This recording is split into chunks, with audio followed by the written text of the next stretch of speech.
اور اسی طرح اگر کسی انسان نے خواب کے اندر دیکھا کہ وہ گیدڑ کا گوشت کھا رہا تھا، گیدڑ کا گوشت کھا رہا تھا، اس کی تعبیر کیا ہے؟ تو اس کی تعبیر جو ہے بہت اچھی ہے۔ حالانکہ ظاہری طور پر دیکھا جائے کہ گیدڑ حرام ہے، اس کا گوشت کھایا جائے تو بندہ انسان پریشان، پتہ نہیں میں نے گیدڑ کا گوشت کھایا ہے، پتہ نہیں اس کی تعبیر کیا ہوگی، میرے اوپر کوئی مصیبتیں آنے والی ہیں، پریشانی آنے والے ہیں۔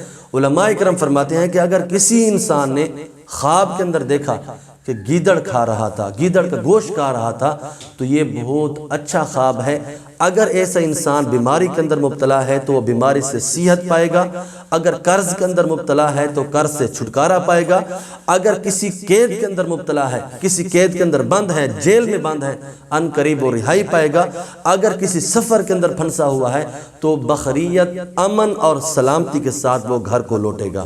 اور اسی طرح حضرت امام جعفر صادق رحمۃ اللہ علیہ فرماتے ہیں کہ خواب کے اندر گیدڑ کے بال دیکھنا، گیدڑ کی کھال دیکھنا، گیدڑ کا گوشت دیکھنا، گیدڑ کا کوئی بھی اعضاء دیکھنا، یہ بہت اچھی تعبیر ہے۔ اس کی تعبیر بہت اچھی ہے، ان قریب اس کو اللہ رب العزت دولت سے نوازے گا، مال سے نوازے گا۔ تو اس لیے ناظرین، اگر آپ کے بھی کچھ خواب ہیں جن کی تعبیر معلوم کرنا چاہتے ہیں تو اس ویڈیو کے کمنٹ سیکشن کے اندر آپ تفصیل کے ساتھ جو ہے اس پوچھ سکتے ہیں۔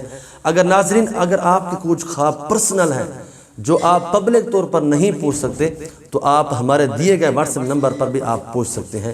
وعلیکم السلام ورحمۃ اللہ وبرکاتہ۔